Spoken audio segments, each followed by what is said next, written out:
C'est le premier point de l'actualité de ce samedi. Bonjour à tous et bienvenue. La Côte d'Ivoire et le Ghana renforcent leur coopération. En visite de travail dans notre pays, le président ghanéen Nana Akufo-Addo a pris part ce vendredi aux côtés de son homologue ivoirien Alassane Ouattara à la première conférence au sommet des chefs d'État de l'accord de partenariat stratégique Côte d'Ivoire-Ghana. Objectif, impulser une nouvelle dynamique à la coopération entre les deux pays. Alexis Ouedraogo. Ce vendredi, au palais présidentiel au Plateau, le chef de l'État Alassane Ouattara reçoit le président ghanéen Nana Akufo-Addo. Les deux présidents prennent part au premier sommet des chefs d'État de l'accord de partenariat stratégique Côte d'Ivoire-Ghana. Signé en octobre 2017, cet accord veut insuffler une nouvelle dynamique à la coopération entre les deux pays. La signature d'un accord de partenariat stratégique, au-delà des liens séculaires et des idéaux que nous partageons, répond au besoin de mettre en exergue notre volonté commune de renforcer la coopération entre le Ghana et la Côte d'Ivoire. Plus précisément, l'accord de partenariat stratégique entre nos deux pays a pour ambition de raffermir et d'harmoniser nos politiques et initiatives d'intérêt commun dans divers domaines, notamment la défense et la sécurité, l'économie du cacao, l'environnement, l'exploitation minière et les politiques économiques. Dans un contexte mondial marqué par des défis multiformes tels que la contrebande sur les produits agricoles, l'orpaillage clandestin, le terrorisme, ce rendez-vous ont harmonisé les politiques et initiatives d'intérêt commun. Ces défis et menaces nous interpellent et exigent de nous une grande mutualisation de nos efforts.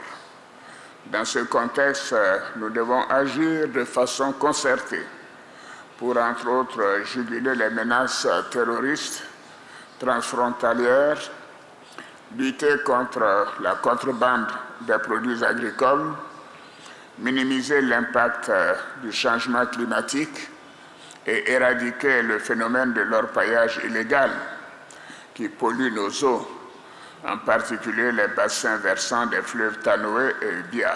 Occasion pour le nouveau protecteur du prix Félix Houphouët-Boigny pour la recherche de la paix de plaider pour une désescalade de la violence dans les régions du monde en conflit. Ces conflits, avec leur lot de souffrances et d'urgence humanitaire, constituent des sources de graves préoccupations. Il est donc de notre responsabilité de continuer à appeler à la résolution pacifique de ces différends et à démarrer que les populations vulnérables puissent avoir accès sans restriction à l'aide humanitaire. Le président ghanéen, qui salue la force de cet accord de partenariat, a saisi l'occasion de ce sommet pour faire ses adieux aux institutions ivoiriennes. Il a remercié le chef de l'État Alassane Ouattara pour son engagement pour la sous-région. Nos deux pays vont continuer à élargir et développer pour l'avenir prospère de nos deux peuples. Alassane, merci pour tout, pour votre sagesse, pour votre solidarité et surtout pour votre amitié. Les deux chefs d'État ont pour finir réaffirmé leur volonté commune d'entretenir un partenariat solide et durable dans l'intérêt de leurs deux pays.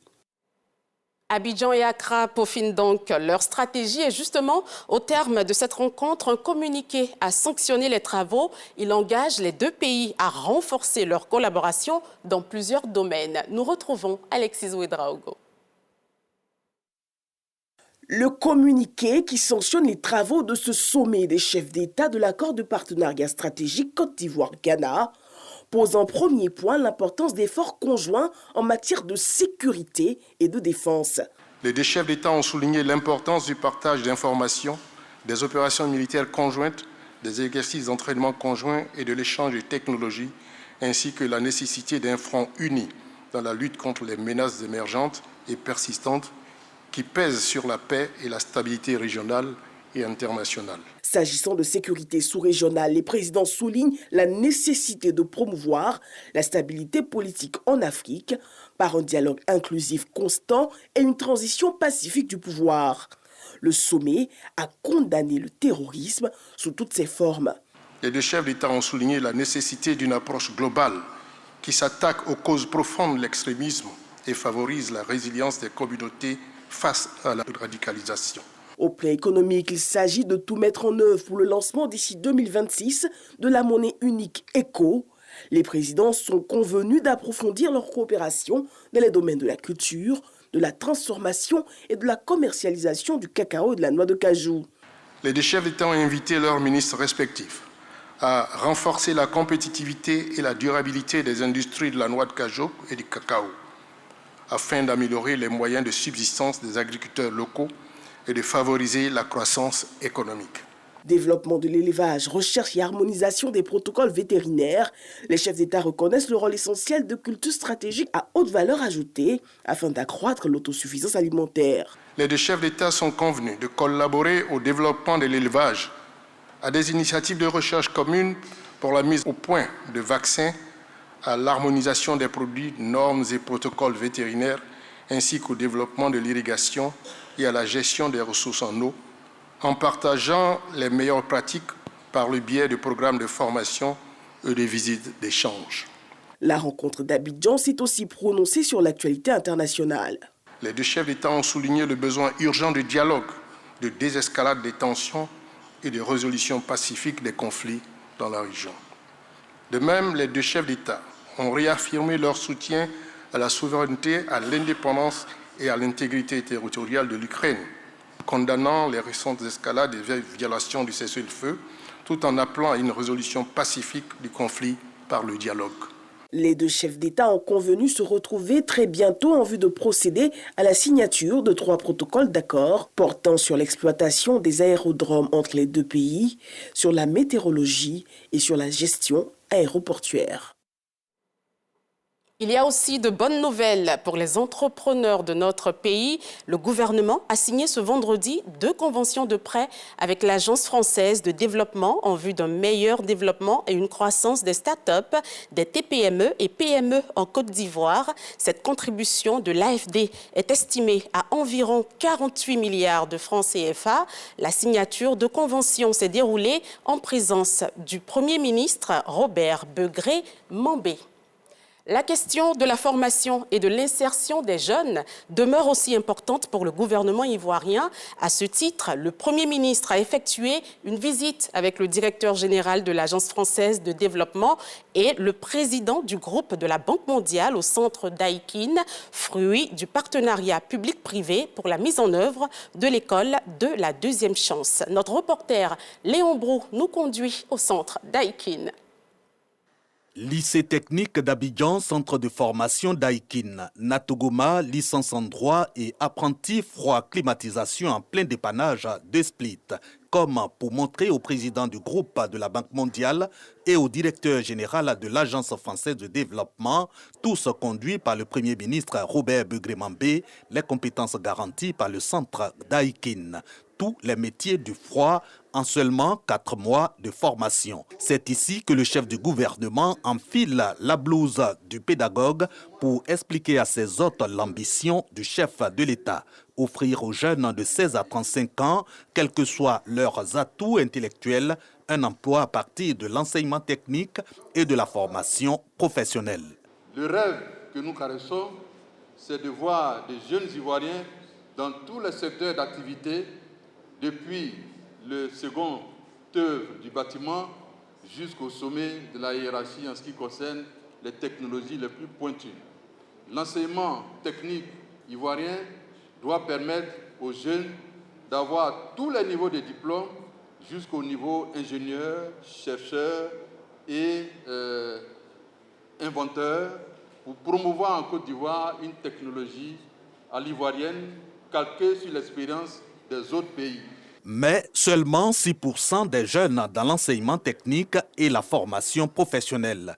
Or, Robert Begré-Mambé et ses collaborateurs chiffrent les objectifs du gouvernement à 15% en 2030 et à plus de 30% à l'horizon 2040. Suffisant pour convaincre les hôtes du Premier ministre quant à leur appui au déploiement de l'école de la deuxième chance et son centre de formation d'Aikin. Les mêmes recettes, les mêmes instruments, les mêmes partenariats que ceux que nous avons bâtis au service du gouvernement de la Côte d'Ivoire pour l'enseignement primaire, le collège, avec de vrais résultats, je crois. Il faut maintenant les appliquer avec beaucoup d'ambition et de force pour l'enseignement technique. La jeunesse, il faut lui donner la chance d'avoir un travail. Et la Banque mondiale est là pour soutenir la Côte d'Ivoire. L'école doit répondre à la demande de l'employabilité. Il faut intégrer les jeunes dans tous les secteurs et surtout impliquer davantage le secteur privé dans le recrutement des étudiants, des élèves qui seront formés dans les établissements de Côte d'Ivoire. La Banque mondiale a déjà contribué à mettre en place des plans et surtout pour donner à la Côte d'Ivoire des techniciens, des ingénieurs qui feront d'elle demain un grand pays. Le centre d'Aikin est le fruit du partenariat public-privé réalisé à titre pilote dans le cadre du programme de l'école de la deuxième chance du ministère de l'enseignement technique, de la formation professionnelle et de l'apprentissage. Il est ouvert aux apprentis, aux artisans, aux diplômés et aux travailleurs. Le tout premier colloque des Sénats d'Afrique a refermé ses portes ce vendredi à Yamoussoukro. Au terme des travaux, les sénateurs africains ont porté leur choix sur Kandia Camara pour présider leur association. La nouvelle présidente entend travailler pour le succès des chambres hautes et le triomphe du bicaméralisme sur le continent. Yamoussoukro abritera le siège de cette association. Kader Sogodogo. Madame Kandia Kamisoko Camara, présidente du Sénat de la République de Côte d'Ivoire, est désignée pour assurer la présidence de l'association. Moment de joie à la Fondation Félix Houphouët-Boigny pour la recherche de la paix de Yamoussoukro. Le colloque des Sénats d'Afrique s'achève sur une bonne note pour la Côte d'Ivoire. Kandia Kamisoko Camara, désignée par ses pairs pour présider l'association qui vient de voir le jour. Et la présidente de la Chambre haute du Parlement de Côte d'Ivoire n'entend pas se dérober. Notre association constitue désormais un instrument efficace à notre disposition pour renforcer notre contribution à la promotion de la paix et de la démocratie, ainsi qu'au progrès de nos peuples respectifs. Je mesure par conséquent, avec gravité et responsabilité, l'honneur que vous me faites de me désigner pour présider aux destinées de cette association nouvelle, mais pour laquelle tous ici nourrissons des ambitions éclatantes et fortes. Une bonne nouvelle ne venant pas seule. Le colloque des présidents de Sénat d'Afrique a choisi Yamoussoukro, la capitale politique ivoirienne, pour abriter le siège de l'association. Une autre bonne nouvelle pour notre pays en sport football cette fois, éliminatoire CAN Maroc 2025. Hier soir à San Pedro, les éléphants ont signé une 3e victoire d'affilée après celle face à la Zambie puis face au Tchad. La Côte d'Ivoire a écrasé la Sierra Leone. Une victoire bien méritée. Score au terme du match, 4-1. Et pour terminer, dans l'actualité internationale, un nouveau round de discussion doit avoir lieu entre Kinshasa et Kigali ce samedi sous la médiation de l'Angola pour tenter de trouver une solution à la violence dans l'est de la République démocratique du Congo.